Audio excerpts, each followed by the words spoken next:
കർത്താവിൻ സന്തോഷം അവനെൻ ബലം. പാരിതിൽ പാർക്കുന്ന അവനെൻ ബലം. അവനെൻ്റെ സങ്കേതം, വിശ്രമം നാൾ തോറും അവനെൻ്റെ സർവവുമേ. അവനെൻ്റെ സങ്കേതം, വിശ്രമം നാൾ തോറും അവനെൻ്റെ സർവവുമേ. യോഹന്നാന്റെ സുവിശേഷം 2-ാം അധ്യായം. 3-ാം നാൾ ഗലീലയിലെ കാനാവിൽ ഒരു കല്യാണം ഉണ്ടായി. യേശുവിൻ്റെ അമ്മ അവിടെ ഉണ്ടായിരുന്നു. യേശുവിനെയും ശിഷ്യന്മാരെയും കല്യാണത്തിന് ക്ഷണിച്ചിരുന്നു. വീഞ്ഞ് പോരാതെ വരികയിൽ യേശുവിൻ്റെ അമ്മ അവനോട്, അവർക്ക് വീഞ്ഞ് ഇല്ല എന്ന് പറഞ്ഞു. യേശു അവളോട്, സ്ത്രീയെ, എനിക്കും നിനക്കും എന്ത്? എൻ്റെ നാഴിക ഇതുവരെ വന്നിട്ടില്ല എന്ന് പറഞ്ഞു. അവൻ്റെ അമ്മ ശുശ്രൂഷകന്മാരോട്, അവൻ നിങ്ങളോട് എന്തെങ്കിലും കൽപ്പിച്ചാൽ ഇത് ചെയ്യുവീൻ എന്ന് പറഞ്ഞു. അവിടെ യഹൂദന്മാരുടെ ശുദ്ധീകരണ നിയമം അനുസരിച്ച് 2-3 പറ വീതം കൊള്ളുന്ന 6 കൽപാത്രം ഉണ്ടായിരുന്നു. യേശു അവരോട്, ഈ കൽപാത്രങ്ങൾ വെള്ളം നിറപ്പീൻ എന്ന് പറഞ്ഞു. അവർ വക്കോളവും നിറച്ചു. ഇപ്പോൾ കോരി വിരുന്നു വാഴിക്ക് കൊണ്ടുപോയി കൊടുപ്പീൻ എന്ന് അവരോട് പറഞ്ഞു. അവർ കൊണ്ടുപോയി കൊടുത്തു. അത് എവിടെ നിന്ന് എന്നു വെള്ളം കോരിയ ശുശ്രൂഷകന്മാരല്ലാതെ വിരുന്നുവാഴി അറിഞ്ഞില്ല. വീഞ്ഞായി തീർന്ന വെള്ളം വിരുന്നുവാഴി രുചിച്ച് നോക്കിയാറെ മണവാളനെ വിളിച്ചു.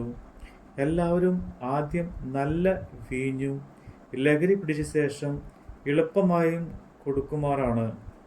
നീ നല്ല വീഞ്ഞ് ഇതുവരെ സൂക്ഷിച്ചു വെച്ചുവല്ലോ എന്ന് അവനോട് പറഞ്ഞു. യേശു ഇതിനെ അടയാളങ്ങളുടെ ആരംഭമായി ഗലീലയിലെ കാനാവിൽ വെച്ച് ചെയ്ത തൻ്റെ മഹത്വം വെളിപ്പെടുത്തി. അവൻ്റെ ശിഷ്യന്മാർ അവനിൽ വിശ്വസിച്ചു. അനന്തരം അവനും അവൻ്റെ അമ്മയും സഹോദരന്മാരും ശിഷ്യന്മാരും കഫർന്നഹൂമിലേക്ക് പോയി. അവിടെ ഏറെ നാൾ പാർത്തില്ല. യഹൂദന്മാരുടെ പെസഹ സമീപം ആകൊണ്ട് യേശു യെരുശലേമിലേക്ക് പോയി. ദേവാലയങ്ങളിൽ കാള, ആട്, പ്രാവ് എന്നിവയെ വിൽക്കുന്നവരെയും അവിടെ ഇരിക്കുന്നവരെയും പൊൻവാണിഭക്കാരെയും കണ്ടിട്ട് കയറുകൊണ്ട് ഒരു ചമ്മട്ടി ഉണ്ടാക്കി ആടുമാടുകളുടെ കൂടെ എല്ലാവരെയും ദേവാലയത്തിൽ നിന്ന് പുറത്താക്കി. പൊൻവാണിഭക്കാരുടെ നാണ്യം തൂക്കിക്കളഞ്ഞു, മേശകളെ മറിച്ചിട്ടു. പ്രാവുകളെ വിൽക്കുന്നവരോട്, ഇത് ഇവിടെ നിന്ന് കൊണ്ടുപോകുകയും എൻ്റെ പിതാവിൻ്റെ ആലയത്തെ വാണിഭശാല ആക്കരുത് എന്ന് പറഞ്ഞു. അപ്പോൾ അവൻ്റെ ശിഷ്യന്മാർ, നിന്റെ ആലയത്തെക്കുറിച്ചുള്ള എരിവ് എന്നെ തിന്നുകളയുന്നു എന്ന് എഴുതിയിരിക്കുന്നത് ഓർത്തു. എന്നാൽ യഹൂദന്മാർ അവനോട്, നിനക്ക് ഇങ്ങനെ ചെയ്യാം എന്നതിന് നീ എന്ത് അടയാളം കാണിച്ചു തരും എന്ന് ചോദിച്ചു. യേശു അവരോട്, ഈ മന്ദിരം പൊളിപ്പീൻ, ഞാൻ 3 ദിവസത്തിനകം ഇതിനെ പണിയും എന്ന് ഉത്തരം പറഞ്ഞു.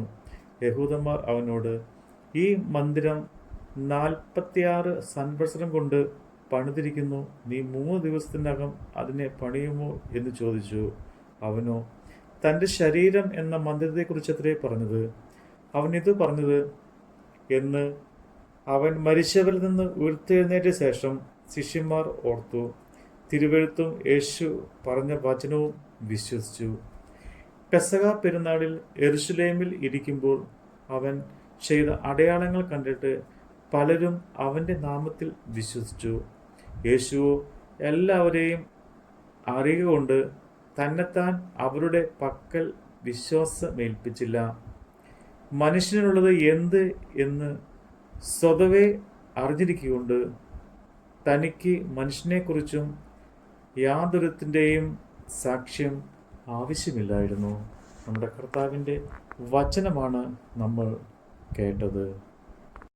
നാൾ കരുതി ഞാൻ ഏകനെന്ന് അന്നാളിലവൻ എന്നോട് ചൊല്ലി, ലോകാന്ത്യത്തോളവും കൂടെയിരിക്കുന്നു, നിന്നോട് കൂടെയുണ്ട്. ലോകാന്ത്യത്തോളവും കൂടെയിരിക്കുന്നു, നിന്നോട് കൂടെയുണ്ട്. സ്നേഹിതരില്ലെന്ന് കരുതിയ അന്നാളിലവൻ എന്നോട് ചൊല്ലി, നിത്യമാം സ്നേഹത്ത നിന്നെ സ്നേഹിച്ചവൻ നിന്നോട് കൂടെയുണ്ട്. നിത്യമാം സ്നേഹത്ത നിന്നെ സ്നേഹിച്ചവൻ നിന്നോട് കൂടെയുണ്ട്.